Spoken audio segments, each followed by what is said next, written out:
हरे कृष्णा। राधे राधे। आप सभी का स्वागत है मेरे YouTube चैनल श्री राधा माधव रसामृत में। आज के वीडियो का शीर्षक है ज्योतिष एवं वास्तुशास्त्र में गौ अर्थात गाय की महिमा। तो आइए इस वीडियो को शुरू करते हैं। पहला, ज्योतिष में गोधूली काल विवाह के लिए सर्वोत्तम माना गया है। यदि यात्रा के प्रारंभ में गाय सामने पड़ जाए अथवा अपने बछड़े को दूध पिलाती हुई दिखे तो यात्रा सफल मानी जाती है। जिस घर में गाय होती है वहां वास्तु दोष स्वतः समाप्त हो जाते हैं। यदि जन्म पत्रिका में शुक्र अपनी नीच राशि कन्या में हो, शुक्र की दशा चल रही हो या शुक्र अशुभ भाव 6, 8, 12 में स्थित हो तो प्रातः काल के भोजन में से एक रोटी सफेद रंग की गाय को खिलाने से शुक्र का नीचत्व एवं शुक्र संबंधी दोष स्वतः समाप्त हो जाते हैं। पितृदोष से मुक्ति। यदि सूर्य, चंद्र, मंगल या शुक्र की युति राहु से हो तो पितृ दोष माना जाता है। यह भी मान्यता है कि सूर्य का संबंध पिता से एवं मंगल का संबंध रक्त से होने के कारण यदि सूर्य, शनि, राहु या केतु के साथ स्थित हो या दृष्टि संबंध हो तथा मंगल की युति राहु या केतु से हो तो यह दोष उत्पन्न होता है। इससे जीवन संघर्षमय हो जाता है। पितृदोष से मुक्ति के लिए गाय को प्रतिदिन या अमावस्या के दिन रोटी, गुड़, चारा आदि खिलाना लाभकारी होता है। यदि किसी की जन्म पत्रिका में सूर्य नीच राशि तुला में हो या अशुभ स्थिति में हो अथवा केतु से पीड़ा हो रही हो तो सूर्य केतु नाड़ी दोष की शांति हेतु गाय की पूजा करनी चाहिए। यदि रास्ते में जाते समय गाय आती हुई दिखाई दे तो उसे दाहिने से जाने देना चाहिए। यह यात्रा के लिए शुभ संकेत माना जाता है। यदि बुरे स्वप्न आए तो व्यक्ति को गौमाता का नाम लेना चाहिए। इससे बुरे स्वप्न आना बंद हो जाते हैं। गाय के घी को आयु भी कहा गया है। आयु घृतम, अतः गाय का दूध और घी सेवन करने से व्यक्ति दीर्घायु होता है।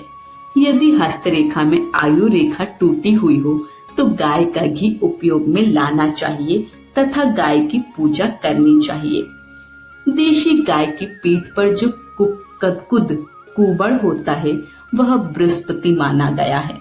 अतः यदि जन्म पत्रिका में बृहस्पति नीच राशि मकर में हो या अशुभ स्थिति में हो तो देशी गाय के इस बृहस्पति भाग ककुद तथा शिवलिंग रूपी ककुद के दर्शन करें।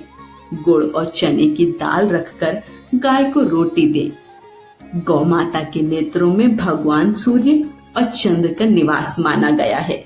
यदि जन्म पत्रिका में सूर्य और चंद्रमा कमजोर हों तो गौ नेत्रों के दर्शन लाभकारी होते हैं। वास्तु दोषों का निवारण भी करती है गाय। जहाँ भवन निर्माण करना हो, यदि वहाँ बछड़े वाली गाय को लाकर बांधा जाए तो वहाँ संभावित वस्तु दोष स्वतः नष्ट हो जाते हैं। कार्य निर्विघ्न पूरा होता है और समापन तक आर्थिक बाधाएं नहीं आती। गाय के प्रति भारतीय जनमानस में गहरी श्रद्धा है। गौ सेवा को एक कर्तव्य माना गया है। गाय को सृष्टि मातृका कहा गया है। पुराणों में उल्लेख है कि पृथ्वी ने गाय का रूप लेकर विष्णु से अवतार की प्रार्थना की थी। प्रसिद्ध वास्तु ग्रंथ सम्रांगण सूत्रधार गो रूप में पृथ्वी और ब्रह्मादि के संवाद से आरंभ होता है। मयम तम में कहा गया है कि भवन निर्माण से पूर्व उस भूमि पर सवत्सा बछड़े वाली गाय को बांधना चाहिए। जब गाय नवजात बछड़े को चाटती है और उसका झाग भूमि पर गिरता है तो वह भूमि पवित्र हो जाती है। महाभारत अनुशासन पर्व में कहा गया है, निविष्टिम गोकुलम यत्र श्वासम मुंजति निर्भयम विराजति तम देशम पापम चास्यापकर्षति।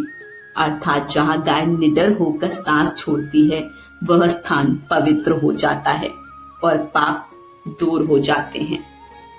जहाँ गाय की सेवा होती है वहाँ पुत्र पौत्र धन विद्या आदि सुख स्वतः प्राप्त होते हैं। अत्रि संहिता में भी कहा गया है कि जिस घर में सवत्सा धेनु नहीं हो वहाँ मंगल कैसे हो सकता है। विष्णु पुराण में उल्लेख है कि जब श्री कृष्ण पूतना के दुग्धपान से डर गए थे तो नंद यशोदा ने गाय की पूंछ से नजर उतारी थी। गाय के शकुन लेकर यात्रा प्रारंभ करने से कार्य सिद्ध होता है। पद्म पुराण और कूर्म पुराण में कहा गया है कि गाय को कभी लांघना नहीं चाहिए। किसी महत्वपूर्ण भेंट या कार्य के लिए जाते समय यदि गाय की रंभाने की आवाज सुनाई दे तो वह शुभ संकेत है। गाय की सेवा से संतान प्राप्ति का मार्ग भी प्रशस्त होता है। शिव पुराण और स्कंद पुराण में वर्णन है कि गौ सेवा और गोदान से यम का भय नहीं रहता। गाय के चरणों की धूल पाप विनाशक होती है। ज्योतिष और धर्म शास्त्रों में गोधूली बेला को विवाह आदि शुभ कार्यों के लिए उत्तम मुहूर्त माना गया है।